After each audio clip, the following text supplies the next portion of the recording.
आप अब आ रहे हो और कहते हो कि तुमने हमें याद किया और हम आ गए। अरे मियाँ, पूरे 4 घंटे से खड़ा इंतजार कर रहा हूँ। पता है हमारी ताकीद में फिल्म का वक्त 6:30 बजे है और 6:30 तो यही बज गए। अरे यार, तो इसमें गुस्सा होने की क्या बात है? तुमको तो पता है कि लड़का पर रोज लगा है। वहाँ रात को कव्वाली का बड़ा अच्छा प्रोग्राम था, तो रात को वही रहा। सुबह मुझे सोया तो अभी सोकर उठा, फिर ख्याल आया कि वादे के मुताबिक फिल्म देखने जाना है, तो जल्दी से मुँह धोया और भागता हुआ पहुँचा हूँ। अब देर मत करो, जल्दी करो। वैसे एक बात बताऊँ, फिल्म से बेहतर दूसरी जगह चले, बहुत मजा आएगा। लेकिन वो दूसरी जगह कहाँ? वो लकड़ीपुरा का जो चौक है ना, वहाँ हर रोज रात को खूब जुआ चलता है। एक ही दिन में लोग इधर से इधर पहुँच जाते हैं। मेरी मानो तो आज वहीं चलो। हाँ वहीं चलो। चलो फिर, अब देर मत करो। अरे वो जाने वालों, जरा ठहरो और मेरी बात सुनो। अरे अब क्या है, हमें तो पहले ही देर हो चुकी है, अब बीच में तुम भी टपक पड़े। चलो तुम भी हमारे साथ चलो। नहीं नहीं, मुझे तुम्हारे साथ नहीं जाना, बस तुम मेरी बात सुनो। हाँ भाई, तुम तेरे मौलाना आदमी, तुम हमारे साथ क्यों जाओगे? अच्छा, ये सब छोड़ो। मैं बहुत देर से खड़ा तुम सबकी बातें सुन रहा था, इसलिए तुम सबसे 2 बातें करनी है। अच्छा तो जल्दी कीजिए, क्या कहना चाहते हैं आप? हाँ, तो ज़रा ये बताइए कि आप मुसलमान हैं और जुए की मजलिस में जा रहे हैं, तो क्या मुसलमान के लिए जुए की मजलिस में जाना और मुसलमान के लिए जुआ खेलना जायज़ है? क्या हमारा मज़हब इस्लाम इसकी इजाज़त देता है? क्या मौलाना साहब, कितना हद किया है? जुआ तो एक किस्मत आजमाई है, एक खेल और एक तफरीह का मसाला। अरे मिस्टर, ये सोच आपकी बिल्कुल गलत है। जुआ, सट्टा, लॉटरी और इस किस्म की अफ़आल को इस्लाम ने हराम करार दिया है और इससे हासिल होने वाली आमदनी को भी हराम करार दिया है।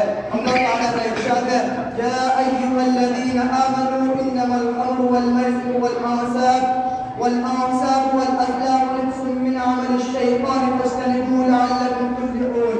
इस आयत करीमा में शराब, जुआ, खुद और जुए के तीर, इन चारों को रिज्स करार दिया गया है, यानी ऐसी गंदी चीज करार दिया गया है जिससे इंसान की तबीयत को घिन और नफरत पैदा हो। अगर इंसान के पास अक्ल सलीम हो तो खुद इन घिनौनी चीजों से बचेगा।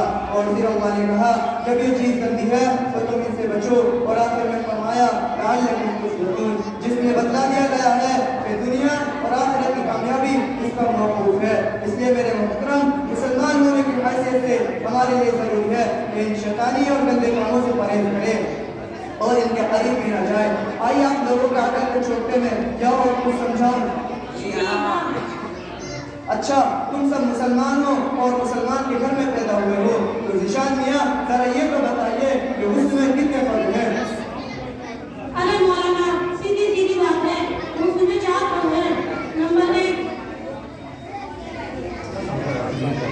1 तोले का होना, नंबर 2 सबको साफ सुथराई का होना, नंबर 3 मुस्लिम खाने में बांटने का होना, नंबर 4 नहाने के बाद सर में तेल लगाना।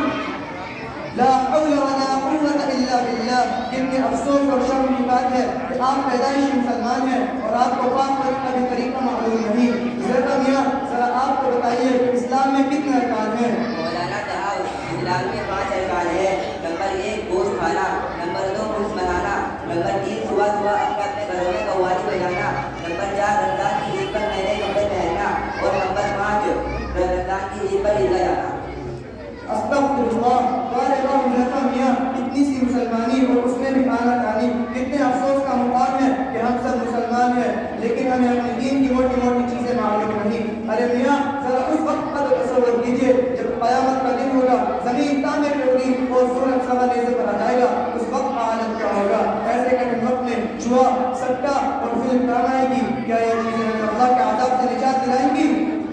नहीं, हरगिज़ नहीं। मेरे प्यारे भाइयों, ऐसे कठिन वक्त में नमाज काम आएगी और रोज़ा काम आएगा और कुरान की तिलावत काम आएगी। अगर इंसान दुनिया से ऐसे ही चला गया तो अल्लाह की अदालत में क्या जवाब देगा? अरे जनाब, अल्लाह ताला सबसे पहले ये सवाल करेंगे कि नमाज कितनी पढ़ी, हमने 5 वक्त की नमाज फर्ज की थी, वो अदा की या नहीं? ये कितनी गलत बात है कि जिस अल्लाह ने दिया, आँख अल्लाह ने दी, ज़बान अल्लाह ने दी, हाथ पैर सब उसी ने दिए, खाने पीने को वो देता है, लेकिन हम फिर भी उसकी नाफरमानी करते हैं, उसके हुक्म को खिलाफ वर्जी करते हैं। ये कहाँ का इंसाफ है? क्या यही इंसाफ है कि सब कुछ हो जाए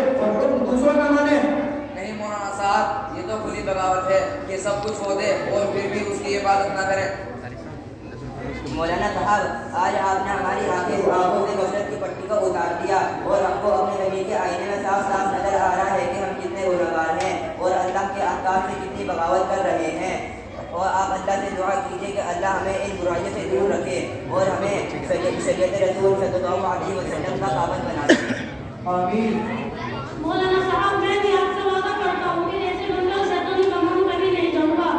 अच्छा हुआ कि मेरे मुंह को पता नहीं चला और बहुत पिटाई करते हैं। अच्छा देखो, तुम तीनों बहुत अच्छे बच्चे हो, बड़ों की बात मानते हो और हमेशा बड़ों की बात मानने में ही फायदा है। जी हाँ। जी हाँ।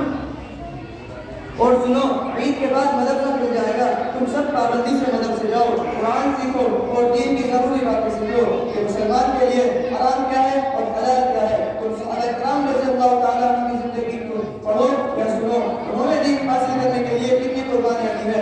उन्होंने दीन के खातिर घरों को छोड़ा, वतन को छोड़ा, यहाँ तक कि अपने जान अजीज को अल्लाह की राह में कुर्बान कर दिया और ये कह दिया कि जान दे दी हुई उसी की थी, जान दे दी हुई उसी की थी, हक तो ये है कि हक अदा न हुआ। अच्छा वादा करो कि ईद के बाद मदरसे जाओगे। इंशाअल्लाह हम आपसे वादा करते हैं कि दीन की जरूरी बातें सीखने के लिए मदरसे जाएंगे। अच्छा, आप चलते हैं, इंशाअल्लाह फिर कभी मुलाकात